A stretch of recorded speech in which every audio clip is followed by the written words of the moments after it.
പാലക്കാട് ജില്ലാ ആശുപത്രിയിലെ തീപിടുത്തത്തിൽ ആഭ്യന്തര അന്വേഷണം ആരംഭിച്ചു. അപകട കാരണം കണ്ടെത്താൻ വൈദ്യുതി വിഭാഗത്തിന് നിർദ്ദേശം നൽകിയതായി ആശുപത്രി സൂപ്രണ്ട് PK ജയശ്രീ 24-നോട് പറഞ്ഞു. ജീവനക്കാർ സമയോചിതമായി ഇടപെട്ടതിനാൽ ICUവിലുണ്ടായിരുന്ന രോഗികളെ മാറ്റാൻ സാധിച്ചു. ഇന്ന് പുലർച്ചെ 3 മണിയോടെയാണ് പാലക്കാട് ജില്ലാ ആശുപത്രിയിലെ MICUവിനോട് ചേർന്ന നഴ്സസിന്റെ വിശ്രമ മുറിയിൽ നിന്ന് തീ പടർന്നത് ശ്രദ്ധയിൽപ്പെട്ടത്.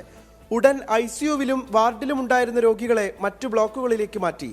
പാലക്കാട് ഫയർഫോഴ്സ് യൂണിറ്റിൽ നിന്നുള്ള 2 ഫയർ എഞ്ചിനുകൾ എത്തിയാണ് തീ പൂർണ്ണമായും നിയന്ത്രണ വിധേയമാക്കിയത്. AC-യിലെ ഷോർട്ട് സർക്യൂട്ടാണ് തീപിടുത്തത്തിന് കാരണമെന്നാണ് പ്രാഥമിക വിവരം.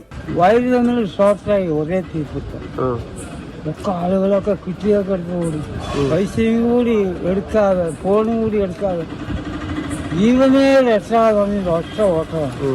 സംഭവത്തിൽ ആശുപത്രി അധികൃതർ ആഭ്യന്തര അന്വേഷണം ആരംഭിച്ചു. വൈദ്യുതി തടസ്സം നേരിടുന്നതിനാൽ സ്ഥലപരിമിതി മൂലം ഇത് പരിഹരിക്കും വരെ ചെറിയ ബുദ്ധിമുട്ടുകൾ പ്രതീക്ഷിക്കുന്നതായി ആശുപത്രി സൂപ്രണ്ട് ഡോക്ടർ PK ജയശ്രീ 24-നോട് പറഞ്ഞു. ഭാഗത്തു കൂടിയുള്ള കറണ്ടിന്റെ വലിയ വയറൊക്കെ കത്തിപ്പോയിട്ടുണ്ട്.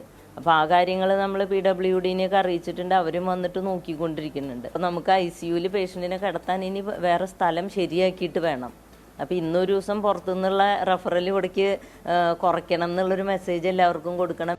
തീപിടുത്തത്തിൽ നഴ്സിംഗ് റൂമിൽ സൂക്ഷിച്ചിരുന്ന മരുന്നുകളും രേഖകളും പൂർണ്ണമായി കത്തിനശിച്ചു. 24 പാലക്കാട്.